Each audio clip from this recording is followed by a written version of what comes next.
Hey everybody, welcome back to the Acquire podcast. I'm your host, Jennie Wright. This podcast is all about list building and lead generation, sales, online events, and a whole bunch more. And this podcast is something that I love doing because I get to talk about the things that matter with growth and scaling of your business. And that's exactly what we're going to talk about today, because we're tackling a question that so many of you sent my way, and that is, why isn't my funnel converting? You've got the landing page, you've got the emails, but something just isn't working. Well, buckle up, because in today's episode, I'm going to reveal the reasons why your funnels might be falling flat and how you can fix them. Now, if you don't know this, I have been doing funnels for about 12 years. My funnels convert. And so my funnels convert above average.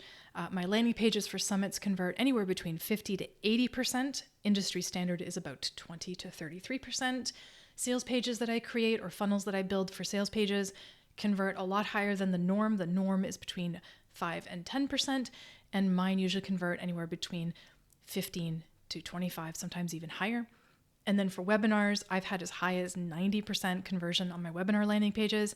So when it comes to funnels, I am not just saying it. I stayed at a Holiday Inn last night and I know what I'm doing.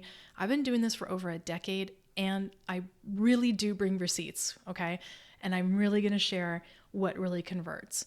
And so I think a lot of people are getting some really crappy advice when it comes to funnels. I truly do. I've seen it happening and I hate it.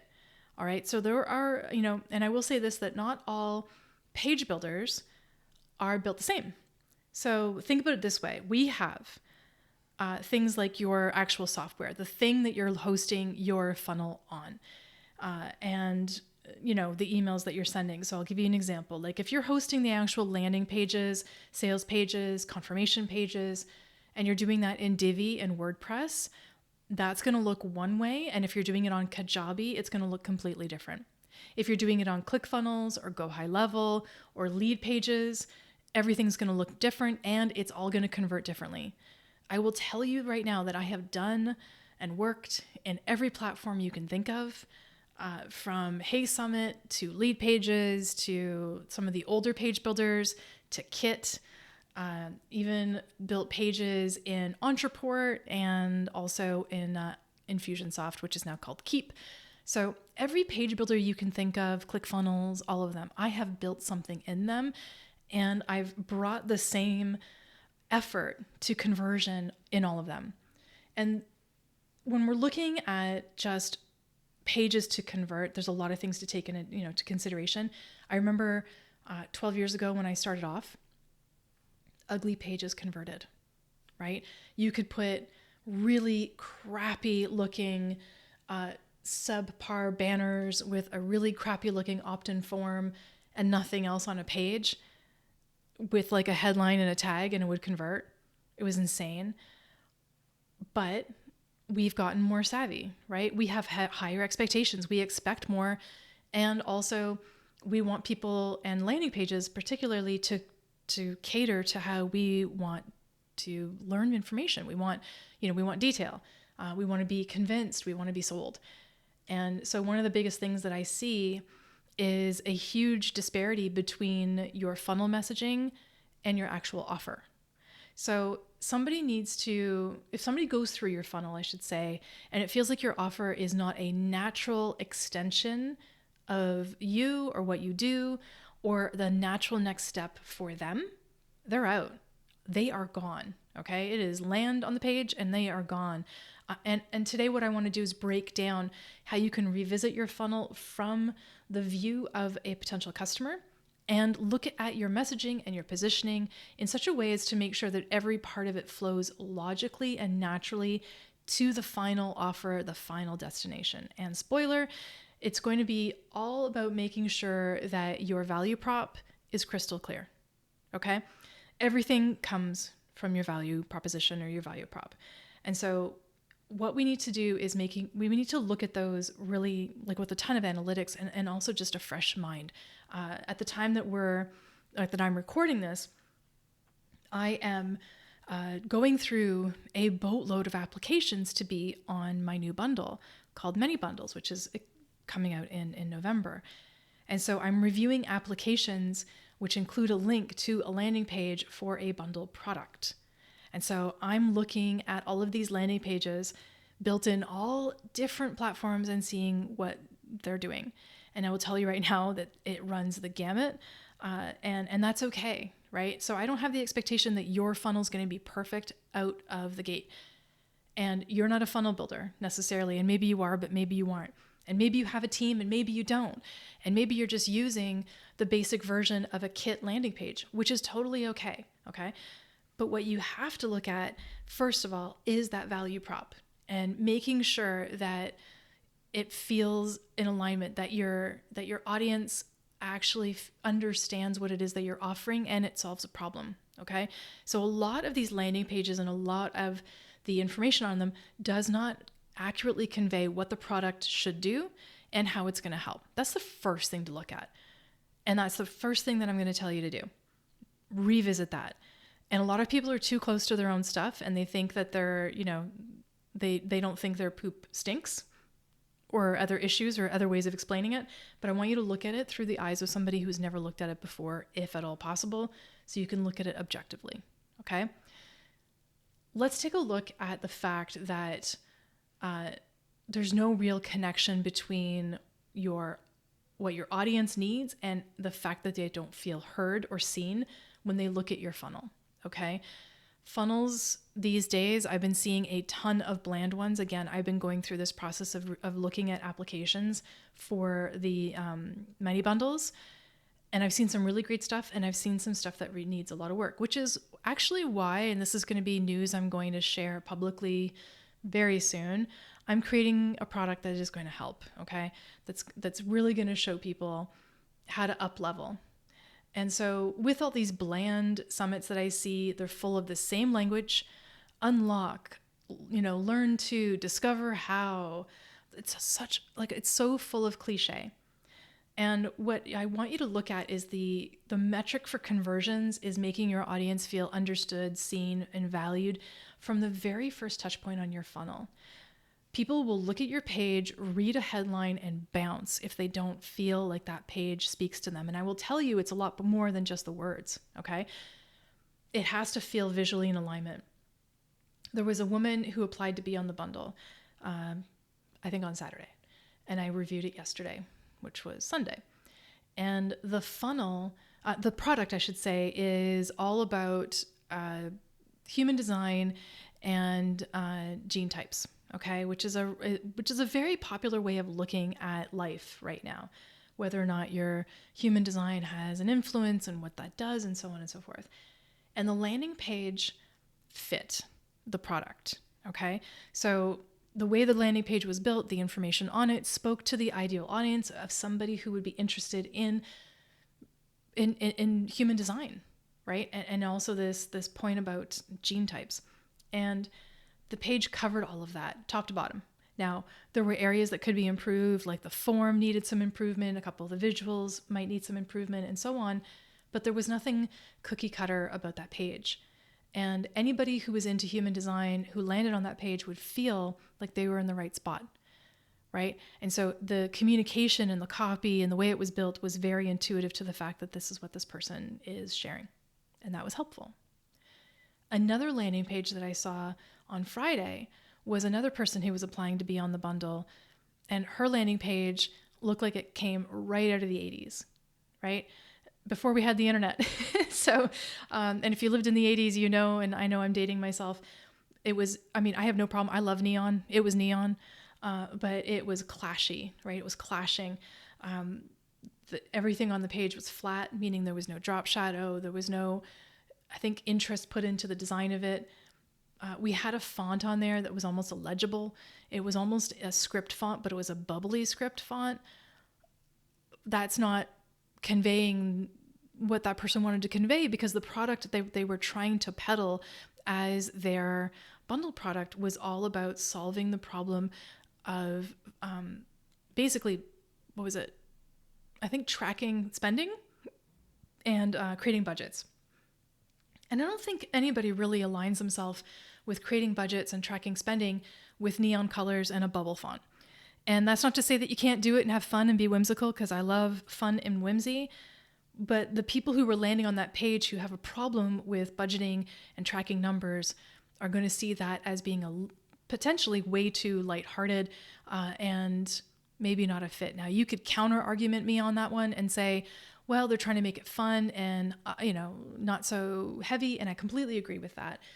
But there were other elements on the page where it was just not going to convert. It did not actually, the page was like, there was no scroll on the page. It was just a one, like hero image and a box. And that did not convey enough information for the different types of learners that we have on a funnel, and also for the problems that these potential people have. And so I knew that page wasn't going to convert. Like, I just know it's not going to convert. And so when you're building out your funnel and you're building out your emails and you're building out everything else that goes into a funnel, your audience wants to feel seen and heard and understood, and you really need to build it into there. And then the last thing that really plagues funnels is a call to action confusion. And you might be like, well, all calls to action kind of lead to the thing. No, they don't. If your call to action is not clear, or worse, it's incredibly passive, your audience is not going to take any action, right? And instead of saying, click here to download, you definitely need to elevate people to an action, right? You need to get people to take an action, and the copy in your buttons and your CTAs really have to push that. Like, yes, exclamation point, I need this, right? Or, and some people might disagree with me, but I'm telling you, it actually still works. Or absolutely give me access now. Or, give me the download. These types of different things. Okay. And not saying all of them work universally, but if you're passive, then your page is passive. If your copy is passive, oh my gosh. Okay. I just went through this. It was actually earlier this year. I was helping a friend of mine with their funnel. This person is an incredibly polite, very sweet person. And his natural approach to social media, to copy, is a passive voice.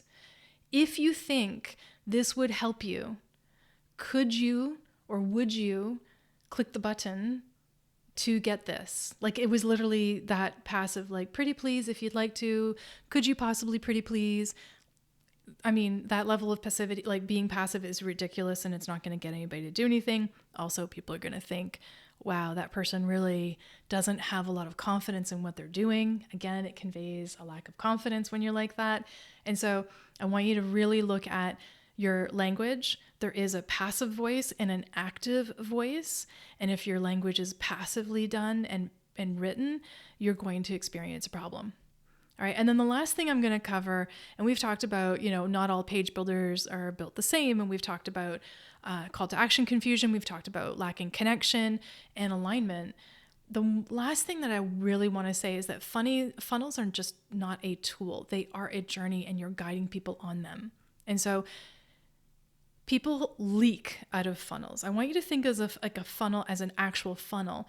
It's like a plastic funnel that you pour liquid in, or you pour spices in to get into your spice bottle, whatever visual thing you want to have. And if you allow people to leak out through little minuscule holes in your funnel, then the 100 people who come in, by the time they get to the bottom, it'll be 20. And you don't want that, right? And so you really got to look at seeing your funnel as a tool, and seeing as your funnel as an ecosystem that you're building around a specific offer, program, product, or message. And you have to build out from that. So if you think about it, maybe in the visual of like spokes of a wheel, okay? The center point of that wheel is your offer, and the different spokes are the different things that keep people in your ecosystem. So your podcast, your social media, your funnels, your website, your podcast guesting, your different appearances on summits, your lead magnets, and so on and so forth. And so all of those things lead towards that center spoke. I call it an ecosystem. And if people are leaking out of your ecosystem because they don't feel seen or heard, or there's CTA confusion, or so on, like all the different points, they're leaving your system, and less people are going to get anywhere near that center spoke or the center offer. So we really got to look at the tweaks that we can make. So landing page tweaks, or funnel tweaks, copy tweaks, and so on, so that everything works together seamlessly. There should be zero whiplash at any point within your funnel, and you got to plug all the holes and fill all the gaps so that nobody leaks out. All right. And if you do that, funnels will start working for you, and then it's minute tweaks. And I will tell you this, If you have really big problems, like you've been listening to this podcast and you're like, oh crap, Jennie, I've got so many huge problems with my funnels. Don't worry, a lot of people do. Start filling the holes, and like closing all the holes and filling all the gaps. And then everything after that becomes a minute little tweak, right? So then you're just changing one word in your headline and seeing how that plays. So don't forget to do A/B testing. Most platforms will allow you to do A/B testing. Definitely do A/B testing and see how that works for you. And then see what you can change minutely, right? I'll give you an example before we wrap this one up. One of my clients is doing a summit, and we have a call for speakers, and we're inviting people to be sponsors. We're getting very little traction on the sponsor page. So one of the edits that I wanted to make is I told the client, this weekend, I want you to record a video, 2.5 minutes long, getting up on your high horse about how amazing this event's going to be and the exposure you can give it and how amazing it would be to be a sponsor and how you can help people. And so 2 minutes and 33 seconds, this video came through, putting it on the page, and I'm going to tell you that I already know in advance it's going to help boost the traffic and the numbers that are actually going to start looking at the sponsor prospectus to close people for sponsorships on this summit, right? Because I have a goal. I have a goal of 30K on this summit to close in sponsorships, and I'm going to get there. And these little tweaks are going to make things like that happen. So I want you to go back and look at your funnels with a really objective eye. And if you're still feeling like your funnels are struggling and you need some love and you need somebody to take a look at them, then go ahead and book a 30-minute call with me. I'm happy to take a look and give you some advice and also see what I can do in ways of supporting you. Somebody, if not me, somebody on my team can help you rebuild a funnel and make it beautiful and make it stunning and have it convert for you. So go to the show notes or go to the website, jennywright.com, and check out how we can support you in that way. And if you're enjoying the podcast, please do leave me a note. Let me know. Go leave a review. I'd love to hear from you. And honestly, we love these things. Me and my whole team, we just get all excited when we see a new review come in and we read them all. So I would love to hear what you have to say. And as always, the Acquire podcast is brought to you by the Oddphonic Podcast Network. So go and make sure you're checking out all the future episodes by hitting subscribe, because there's so much coming your way. And I can't wait for you to see what we're doing with many bundles. And if you go to manybundles.com, you'll be able to start seeing some stuff being created there. That's coming out on November 18th and going forward. So you're going to see tons of stuff at manybundles.com, which is a new venture that I'm starting and I'm excited. So go and check that out. Thanks so much for listening, everybody. And we'll see you all soon. Take care.